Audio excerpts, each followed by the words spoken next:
అందరికీ నమస్కారం. సంతోషం ఫిల్మ్స్ కి స్వాగతం. ఈ రోజు సినిమా విషయాలు తెలుసుకునే ముందు సంతోషం సురేష్ యూట్యూబ్ ఛానల్ ని, సంతోషం అప్డేట్స్ యూట్యూబ్ ఛానల్ ని, ఈ రెండు ఛానల్ ని సబ్స్క్రైబ్ చేసుకోండి. మరి ఈ రోజు సినిమా విషయాలు ఏంటో ఇప్పుడు మనం చూసేద్దాం. Dress కట్సీ by KLM fashion mall. Megastar Chiranjeevi most awaited family entertainer మన శంకర వరప్రసాద్ గారు హిట్ మిషన్ అనిల్ రావిపూడి దర్శకత్వం వహిస్తున్నారు. ఈ చిత్రంలో megastar Chiranjeevi, victory Venkatesh screen share చేసుకోవడం ఫ్యాన్స్కి బిగ్గెస్ట్ ట్రీట్ కానుంది. తాజాగా విక్టరీ వెంకటేష్ తన పాత్రకు సంబంధించిన షూటింగ్ పూర్తయిందని తెలియజేస్తూ సోషల్ మీడియాలో స్పెషల్ పోస్ట్ పెట్టారు. మన శంకర్ వరప్రసాద్ గారు సినిమా కోసం నా భాగం ఈ రోజుతో పూర్తయింది. ఇది ఎంతో అద్భుతమైన అనుభవం. నాకెంతో ఇష్టమైన మెగాస్టార్ చిరంజీవి గారితో కలిసి పనిచేయడం ఎంతో ఆనందంగా అనిపించింది. ఆయనతో స్క్రీన్ షేర్ చేసుకోవాలని ఎంతో కాలంగా ఎదురుచూశాను. ఆ అవకాశాన్ని ఈ ప్రత్యేకమైన సినిమాతో ఇచ్చినందుకు డైరెక్టర్ అనిల్ రావిపూడి గారికి హృదయపూర్వక ధన్యవాదాలు. మనమందరం కలిసి 2026 సంక్రాంతిని థియేటర్స్లో ఘనంగా సెలబ్రేట్ చేద్దాం. విక్టరీ వెంకటేష్ పోస్ట్కి మెగాస్టార్ చిరంజీవి రిప్లై ఇస్తూ ఒక ప్రత్యేకమైన పోస్ట్ పెట్టారు. My dear Venky, my brother, మనమిద్దరం కలిసి పనిచేసిన ఈ 10 రోజులు నాకు మెమొరబుల్. నీతో గడిపిన ప్రతి క్షణం ఆనందంతో, ఎనర్జీతో నిండిపోయింది. మన శంకర్ వరప్రసాద్ గారు చిత్రానికి నువ్వు ఇచ్చిన ప్రత్యేకమైన ప్రజెన్స్ అబ్బురపరిచింది. నీతో గడిపిన ప్రతి క్షణం ఎంతో ఆనందం కలిగించింది. విక్టరీ వెంకటేష్ మెగాస్టార్ చిరంజీవి పోస్టులని కోట్ చేస్తూ తన ఆనందాన్ని తెలియజేస్తూ డైరెక్టర్ అనిల్ రావిపూడి పోస్ట్ పెట్టారు. కొన్ని కళలు మన మనసులో సంవత్సరాల పాటు దాగి ఉంటాయి. అకస్మాత్తుగా సినిమా అలాంటి కళలను నిజం చేస్తుంది. మెగాస్టార్ చిరంజీవి గారు విక్టరీ వెంకటేష్ గారితో పక్కపక్కన నిలబడి కలిసి నవ్వుతూ డ్యాన్స్ చేస్తూ వారి ప్రత్యేకమైన చామ్తో మెలిసిన ఆ క్షణం నిజంగా మాటల్లో చెప్పలేనంత ఆనందం ఇచ్చింది. నా ప్రయాణంలో ఇదొక గొప్ప గౌరవంగా భావిస్తున్నాను. హ్యాష్ట్యాగ్ మన శంకర వరప్రసాద్ గారు కోసం తన పార్ట్ని పూర్తి చేసి ఈ అందమైన కళను సాకారం చేసిన డియర్ వెంకీ సార్కు హృదయపూర్వక ధన్యవాదాలు. Shine Screens, Gold Box Entertainments బ్యానర్పై నిర్మాతలు సాహు గార్పాటి, సుష్మిత కొనిదల ఈ చిత్రాన్ని నిర్మిస్తున్నారు. శ్రీమతి అర్చన సమర్పిస్తున్నారు. Chart buster first single Meesala Pilla record break వ్యూస్ని సంపాదించి ఇప్పటికే ఈ చిత్రం హ్యూజ్ బజ్ క్రియేట్ చేస్తుంది. ఈ చిత్రానికి టాప్ టెక్నికల్ టీం పనిచేస్తుంది. భీమ్స్ సిసిరోలియో మ్యూజిక్ అందిస్తున్నారు. సమీర్ రెడ్డి సినిమాటోగ్రఫర్గా, తామిరాజు ఎడిటర్గా, ఏఎస్ ప్రకాష్ ఆర్ట్ డైరెక్టర్గా పనిచేస్తున్నారు. ఎస్ కృష్ణ, జి ఆదినారాయణ సహా రచయితలు, ఎస్ కృష్ణ ఎగ్జిక్యూటివ్ నిర్మాతగా పనిచేస్తున్నారు. నందమూరి బాలకృష్ణ, దర్శకుడు బోయపాటి శ్రీను కాంబినేషన్లో వస్తున్న అఖండ 2 చిత్రంపై అంచనాలు భారీగా ఉన్నాయి. ఈ సినిమా శుక్రవారం ప్రపంచవ్యాప్తంగా విడుదల కానున్న నేపథ్యంలో ప్రమోషన్ల వేగం పెంచిన చిత్ర బృందం తాజాగా ఒక ఆసక్తికరమైన విషయాన్ని వెల్లడించింది. ఈ చిత్రంలో బోయపాటి శ్రీను చిన్న కుమారుడు వర్షిత్ ఒక కీలక పాత్రలో నటిస్తున్నాడని తెలిసిందే. అయితే ఆ పాత్ర ఏంటనే సస్పెన్స్కు దర్శకుడు బోయపాటి స్వయంగా తెరదించారు. అఖండ 2లో తన కుమారుడు వర్షిత్ భక్త ప్రహ్లాదుడిగా కనిపించనున్నాడని బోయపాటి శ్రీను తన ఎక్స్ ఖాతా ద్వారా స్పష్టం చేశారు. ఇటీవల జరిగిన ప్రీ రిలీజ్ ఈవెంట్లో తాను సినిమాలో నటిస్తున్నట్లు వర్షిత్ చెప్పినప్పటికీ పాత్ర వివరాలు మాత్రం వెల్లడించలేదు. అయితే సినిమా ట్రైలర్ను జాగ్రత్తగా గమనిస్తే ప్రహ్లాదుడి గెటప్లో ఉన్న బాలుడిని చూడవచ్చని బోయపాటి తెలిపారు.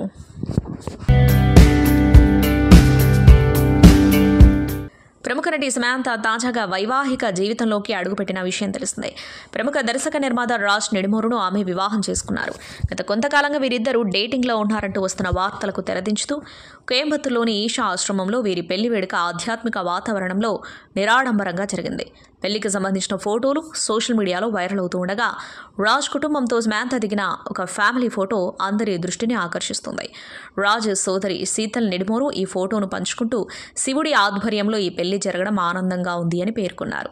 దీనికి సమాంత లవ్ యూ అని బదులివ్వడంతో వారి కుటుంబ బంధంపై అభిమానులు సంతోషం వ్యక్తం చేస్తున్నారు. సమాంత క్రిస్టియన్ అయినప్పటికీ హిందూ సంప్రదాయాలను గౌరవిస్తూ లింగ భైరవి దేవత ఆలయంలో వివాహం చేసుకోవడం విశేషం. గతంలో తాను ఎదుర్కొన్న కష్ట సమయాల్లో లింగ భైరవి అమ్మవారి దర్శనం, ధ్యానం తనకెంతో ధైర్యాన్ని ఇచ్చాయని సమాంత బలంగా నమ్ముతారు. అందుకే తన కొత్త జీవితాన్ని అదే పవిత్ర స్థలం నుంచి ప్రారంభించాలని ఆమె నిర్ణయించుకున్నారు. ప్రస్తుతం ఈ జంట ఫోటోలు నెట్టింటా చక్కర్లు కొడుతున్నాయి.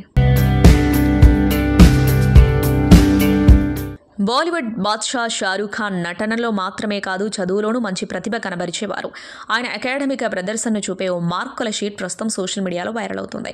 తమ అభిమాన నటుడికి చదువులో వచ్చిన మార్కులను చూసి అభిమానులు ఆనందం వ్యక్తం చేస్తున్నారు.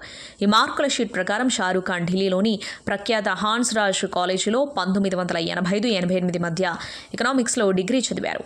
ఆయనకు మ్యాథ్స్, ఫిజిక్స్ సబ్జెక్టుల్లో 78 చొప్పున మార్కులు రాగా ఇంగ్లీషులో 51 మార్కులు వచ్చాయి. మిగతా సబ్జెక్టుల్లోనూ ఆయన మంచి మార్కులే సాధించడం విశేషం. చిన్నప్పటి నుంచి తెలివైన విద్యార్థిగా పేరు తెచ్చుకున్న షారుఖ్కు క్రీడల పట్ల కూడా ఆసక్తి ఉండేది. ఢిల్లీ యూనివర్సిటీలో డిగ్రీ పూర్తి చేసిన తర్వాత షారుఖ్ జామియా మిలియా ఇస్లామియాలో మాస్ కమ్యూనికేషన్ కోర్సులో చేరారు. అయితే అక్కడే ఆయన జీవితం మలుపు తిరిగింది. నటనపై ఆసక్తితో టెలివిజన్ రంగంలోకి అడుగుపెట్టి ఆ తర్వాత సినిమా అవకాశాలు అందిపుచ్చుకున్నారు. వివాదాస్పద దర్శకుడు రామ్ గోపాల్ వర్మ మరోసారి తన వ్యాఖ్యలతో వార్తల్లో నిలిచారు. దివంగత నటి శ్రీదేవి స్టార్డమ్ సాధించడంలో ఆమె నటనతో పాటు థండర్ థైస్ కూడా కీలక పాత్ర పోషించాయని దశాబ్దం క్రితం చేసిన వ్యాఖ్యలను ఆయన తాజాగా గట్టిగా సమర్థించుకున్నారు. ఒకరిని వస్తువులా చూడటంలో తప్పేంటని ఆయన ప్రశ్నించారు. ఇటీవల ఓ మీడియా సంస్థకి ఇచ్చిన ఇంటర్వ్యూలో వర్మ ఈ అంశంపై మాట్లాడారు. ఆబ్జెక్టిఫికేషన్లో తప్పు లేదు. ఆమెలోని నటనతో పాటు అది కూడా ఒక ఆస్తి. శ్రీదేవి కాలు సన్నగా ఉంటే ఆమె అంత పెద్ద స్టార్ అయ్యేవారని నేను అనుకోను. అవి ఆమె సక్సెస్ ప్యాకేజ్లో ఒక భాగం. అమితాబ్ బచ్చన్ 6 అంగుళాలు పొట్టిగా ఉన్నా, షారూఖ్ ఖాన్ 6 అంగుళాలు పొడవుగా ఉన్నా వారు ఈ స్థాయికి వచ్చేవారో లేదో చెప్పలేమని వర్మ తన అభిప్రాయాన్ని వివరించారు. రిచర్డ్ రిషి హీరోగా సోలా చక్రవర్తి నిర్మిస్తున్న చిత్రం ద్రౌపది 2. ఈ మూవీని మోహన్ జీ తెరకెక్కిస్తున్నారు. ప్రస్తుతం ఈ మూవీ షూటింగ్ శరవేగంగా జరుగుతుంది. ఇటీవల ఈ సినిమా నుంచి నెలరాజే అనే పాటను మేకర్స్ విడుదల చేశారు. ఈ సాంగ్ ట్రాక్ సంబంధించిన పాట పాడిన సింగర్ చిన్మయ్ శ్రీపాద చేసిన వ్యాఖ్యలకు నెటిజన్స్ నుంచి విమర్శలు వచ్చాయి. దీనిపై చిత్ర దర్శకుడు మోహన్ జీ స్పందించారు. పాటను ఆలపించిన సింగర్ చిన్మయ్ పాట విడుదలైన కొద్దిసేపటి తర్వాత తన సోషల్ మీడియా ద్వారా ప్రజలకు క్షమాపణ చెప్పారు. రికార్డింగ్ సమయంలో ఈ సినిమా భావజాలం, దాని నేపథ్యం గురించి తనకు తెలియకపోవడం వల్ల పాల్గొన్నానని, ప్రాజెక్టు గురించి ముందే తెలుసుకుని ఉంటే తాను ఇందులో ఇన్వాల్వ్ అయ్యేదాన్ని కాదని ఆమె వెల్లడించారు. చిన్మయ్ క్షమాపణ చెప్పడం దీనిపై చిత్ర దర్శకుడు మోహన్ జీ స్పందించారు. ఈ పాటను పాడటానికి తాను పర్సనల్గా చిన్మయ్ అయితే బాగుంటుందని ఆమెతో పాడించానని పేర్కొన్నారు. రికార్డింగ్ సమయంలో చిత్ర సంగీత దర్శకుడు జిబ్రాన్ అందుబాటులో లేకపోవడంతో తాను ట్రాక్ సంబంధించిన విషయాలను మాత్రమే వివరించారని, సినిమా కాన్సెప్ట్ గురించి ఎలాంటి చర్చ జరగలేదని దర్శకుడు తెలియజేశారు. తనతో కానీ సంగీత దర్శకుడితో కానీ మాట్లాడకుండా, ఎలాంటి వివరణ తీసుకోకుండా ఇలాంటి కామెంట్స్ చేయడం ఆశ్చర్యాన్ని కలిగించిందని చెప్పిన డైరెక్టర్ దీనిపై చిన్మయ్ వివరణ ఇవ్వాలని లేదా ట్వీట్ను తొలగించాలని కోరారు. ఈ సందర్భంగా ఎవరైనా విమర్శలు చేయాలి అనుకుంటే చిత్రంలో నటించిన నటీనటులు, సాంకేతిక నిపుణులను కాకుండా తనను విమర్శించాలని, సినిమా మేకింగ్లో భాగమైన ఇతరులను విమర్శించడం పిరికితనమని ఈ సందర్భంగా దర్శకుడు మోహన్ జీ పేర్కొన్నారు. చిన్మయ్ తన మెసేజ్లో పేర్కొన్న వ్యతిరేక భావజాలం గురించి దర్శకుడు మాట్లాడుతూ, చిన్మయ్ ఇంటి పేరులో శ్రీపాద అని ఉంది. అది ఆమె ఆధ్యాత్మిక భావాన్ని తెలియజేస్తుంది. ఆమె ఏ భావజాల భేదాల గురించి మాట్లాడిందో తనకు స్పష్టంగా అర్థం కాలేదని ఆయన తెలియజేశారు. సినిమా రేటింగ్స్ రివ్యూలకు అత్యంత ప్రామాణిక వేదికగా భావించే ఇంటర్నెట్ మూవీ డేటాబేస్ ఈ ఏడాదికి గాను మోస్ట్ పాపులర్ భారతీయ తారల జాబితాను విడుదల చేసింది. ప్రతి ఏడాదిలాగే ఈసారి కూడా విడుదలైన ఈ లిస్ట్ సినీ అభిమానుల్లో ఆసక్తిని రేకెత్తిస్తుంది. అయితే ఈ జాబితాలో తెలుగు చిత్ర పరిశ్రమ నుంచి ఒక్క నటుడికి కూడా స్థానం లభించకపోవడం గమనార్హం. IMDb విడుదల చేసిన వివరాల ప్రకారం ఈ ఏడాది పాపులర్ స్టార్స్ జాబితాలో సయారా సినిమాతో విజయం అందుకున్న బాలీవుడ్ యువ నటులు అహన్ పాండే, అనీత్ పడ్డా వరుసగా తొలి 2 స్థానాల్లో నిలిచారు. ఇక కూలీ చిత్రంలో ప్రత్యేక పాత్రలో నటించిన అగ్రనటుడు అమీర్ ఖాన్ 3వ స్థానాన్ని దక్కించుకున్నారు. హోమ్ బౌండ్ సినిమాతో మెప్పించిన ఇషాన్ ఖట్టర్ 4వ స్థానంలో, బ్యాట్స్ ఆఫ్ బాలీవుడ్ ఫేమ్ లక్ష్య 5వ స్థానంలో నిలిచారు. ఇక దక్షిణాది నుంచి రష్మిక మందన 6వ స్థానంలో నిలవగా, లోకా చిత్రంతో ఆకట్టుకున్న కళ్యాణి ప్రియదర్శన్ 7వ స్థానాన్ని కైవసం చేసుకున్నారు. ధడక్ సినిమా నటనకు గాను తృప్తి డిమ్రీ 8వ స్థానం, రుక్మిణి వసంత్ 9వ స్థానం, కన్నడ నటుడు రిషబ్ శెట్టి 10వ స్థానంలో నిలిచారు. ఆర్టిఫిషియల్ ఇంటెలిజెన్స్ టెక్నాలజీని దుర్వినియోగం చేస్తూ మహిళలను లక్ష్యంగా చేసుకుని అసభ్యకరమైన కంటెంట్ను సృష్టించడంపై సినీ నటి రష్మిక మందన తీవ్రంగా స్పందించారు. ఇటువంటి చర్యలు సమాజంలో కొందరి నైతిక పతనాన్ని సూచిస్తున్నాయని ఆమె ఆవేదన వ్యక్తం చేశారు. ఈ అంశంపై తన అభిప్రాయాలను ఎక్స్ వేదికగా పంచుకున్నారు. AI సాంకేతికతపై ఆమె స్పందిస్తూ, నిజాన్ని కూడా సృష్టించగలిగే ఈ కాలంలో వివేచన మనకు గొప్ప రక్షణ. AI అనేది అభివృద్ధికి దోహదపడే ఒక శక్తి. కానీ దానిని మహిళలను లక్ష్యంగా చేసుకుని అసభ్యతను సృష్టించడానికి వాడటం కొందరిలో లోతైన నైతిక పతనాన్ని చూపిస్తుంది అని అన్నారు.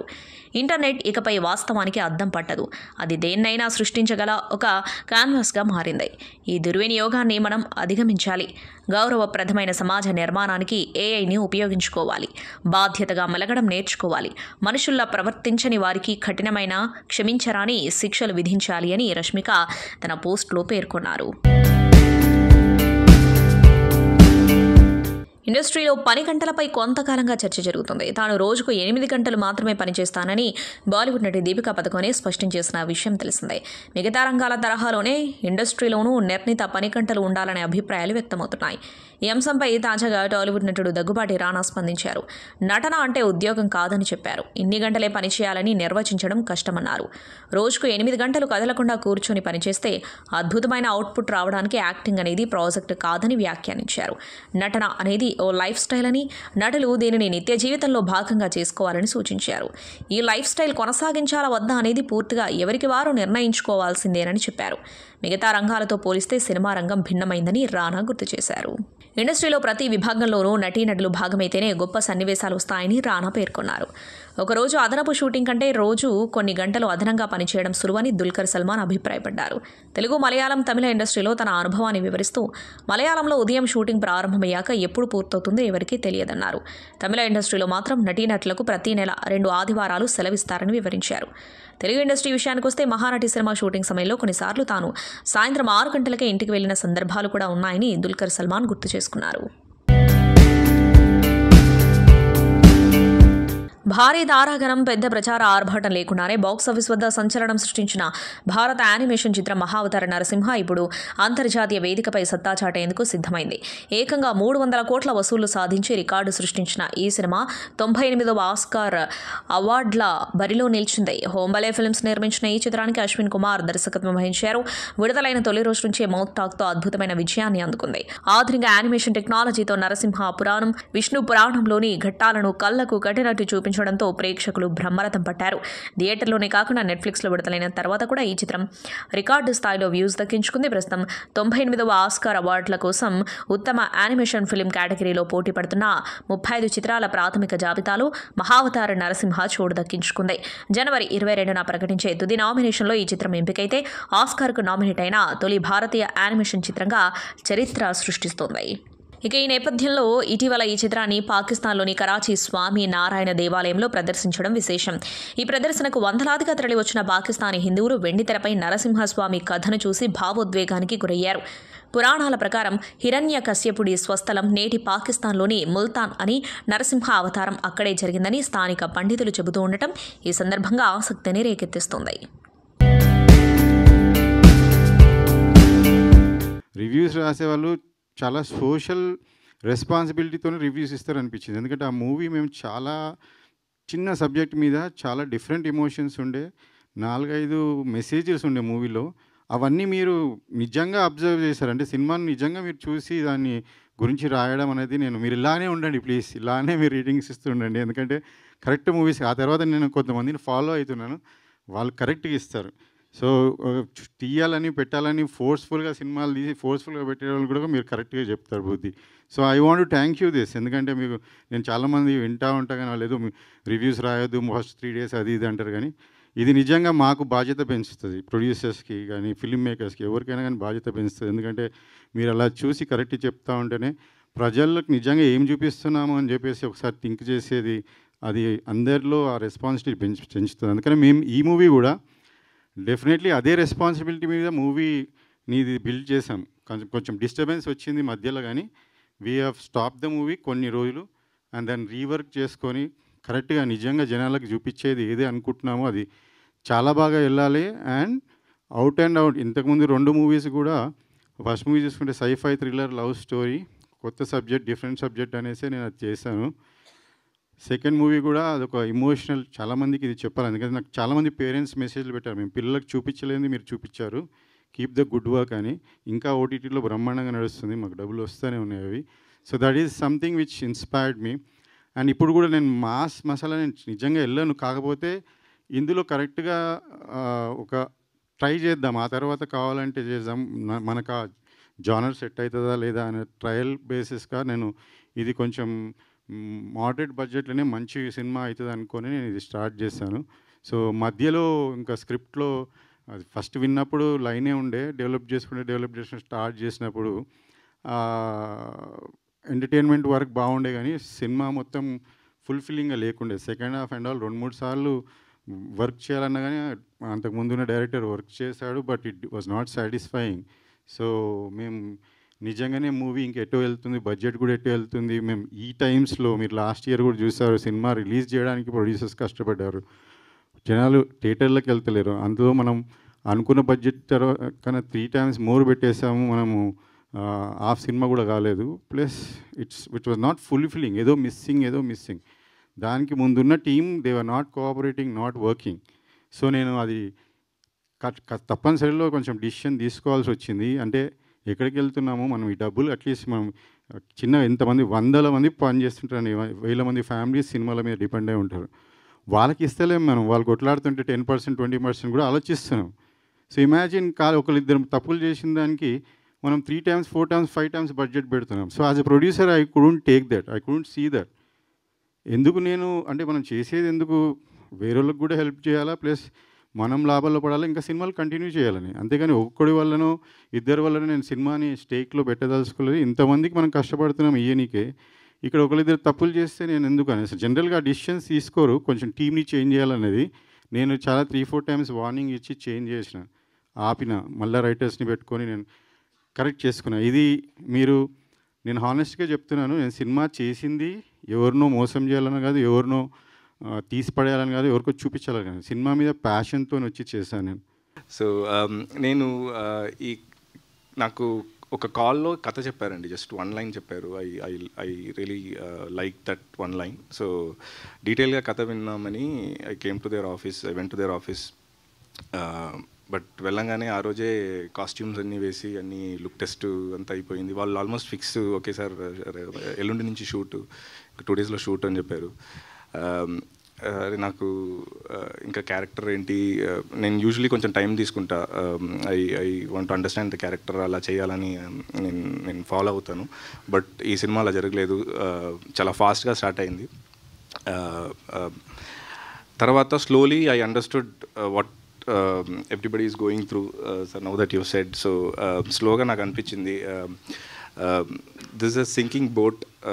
ఇప్పుడు ఒక బోట్లో చిన్న హోల్, మన సముద్రం మధ్యలో ఉన్నాము, ఒక చిన్న హోల్ పడితే the entire team will try to block the hole and save that boat.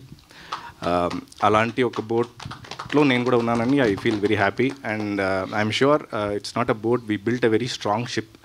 So నాకు క్యారెక్టర్ స్లోగా when I started performing, after 1 day, 2nd day అయింది, 3rd day అయింది, స్లోగా నాకు character and the visuals and the way the director is executing the shots, Sunny గారు his shots, the team, co-director Swami garu, and all the direction team till Daksh varaku, they were like they were binding together. Oka great teamwork కనిపించింది. And ఆ టీంవర్క్కి కావాల్సిన output, అలాంటి ఒక టీంవర్క్లో వస్తున్న output వచ్చింది. I felt really happy and I enjoyed doing this character. So character కూడా నాకు చాలా ఐ లవ్డ్ ఇట్. నాకు అంబాజీపేట మ్యారేజ్ బ్యాండ్లో వెంకట్ బాబు అనే క్యారెక్టర్ ఎంత నచ్చిందో, ఎంత క్లోజ్ టు మై హార్టో, ఈ సినిమాలో కూడా ఎంబీ అనే character I just love this character. So I'm hoping మీరు సినిమా చూడండి. If you I'm sure you would have got the glimpse in the teaser. సినిమా చూడండి. If you like the film, support good films. Thank you. So అందరికీ నమస్కారం. First of ఈరోజు మీరు అందరూ వచ్చి ఇంతసేపు వెయిట్ చేసి దాని అందరికీ we are very grateful for it. We are very grateful for your support. So GOAT నాకు తమిళ్లో బ్యాచులర్ ఎంత ఒక సాలిడ్ డెబ్యూ, అలానే తెలుగులో కూడా నాకు GOAT ఉంటుంది. స్టోరీ విన్నప్పుడు it was like fully comedy. నేను నవ్వినే ఉంటాను ఫుల్ టైం అది వినేటప్పుడు. సో అందుకే నేను GOAT చేయాలి అని అనుకున్నాను. నేను ఇప్పుడు డెబ్యూ నాకు తెలుగులో చేస్తే అది ఇలానే ఉండాలి. ఎందుకంటే బ్యాచులర్లో తెలుగు ఆడియన్స్ అంత సపోర్ట్ ఇచ్చేది, అది నాకు I'm very grateful for it. So అంత ఒక రెస్పాన్సిబిలిటీ నాకు ఎప్పుడు ఉంటుంది. ఇప్పుడు మనం ఒక తెలుగులో ఒక ప్రాజెక్ట్ చేస్తే అది మంచిగా ఉండాలి అని నేను అది కాన్ఫిడెంట్గా ఈ మూవీ నేను చూస్ చేశాను. సో మీరందరం చూసి సపోర్ట్ చేయండి. ఎందుకంటే మీరందరమే ఒక bridge between people and our industry people. So please meer antrum support cheyandi. And so working with Sudhir garu, as I always say that he's a multi-talented actor. I'd seen him acting, dancing. I also heard that he used to be a magician. So somebody who's come from that scratch and he's where he's here today, that's very inspiring. And it was fun working with him. And producer Ravindran sir and Chandrasekhar sir. So నేను first వాళ్ళు production movies చూసాను, అద్భుతం. అది నాకు నచ్చింది. I really loved the story, the concept and all. It was very nice. So I thought when this particular producer is taking another film also, it gave me enough confidence to say yes for this project. Sir anta sensible ga untaru, eppudu ela cheyali. He's not like a conventional producer. He gets into everything, every little details of the movie. That's something I've never seen with any other producers. So adi naku shocking ga untadi. Adi anta passion unta oka producer. We all had gone through a bit in between while shooting, but we all have sorted the issue, and we are all almost ready for the release. So yeah, and regarding the songs, I really hope you guys love the song. And teaser also got released today, and మీరందరం చూసారు, మీరందరికీ నచ్చుతుంది అని నేను అనుకున్నాను. సంతోషం Suresh YouTube channel ద్వారా exclusive ఇంటర్వ్యూని, exclusive live షోస్ని, ఎప్పటికప్పుడు కొత్త విశేషాలు మీకు అందించడం జరుగుతుంది. మీ మొబైల్ అని యూట్యూబ్కి వెళ్ళి సంతోషం సురేష్ అని టైప్ చేయండి, అలాగే సంతోషం అప్డేట్స్ అని టైప్ చేయండి. ఈ రెండు ఛానల్ సబ్స్క్రైబ్ చేసుకోండి, ఎప్పుడు సబ్స్క్రైబ్ చూసేయండి. Thank you. Dress courtesy by KLM Fashion Mall.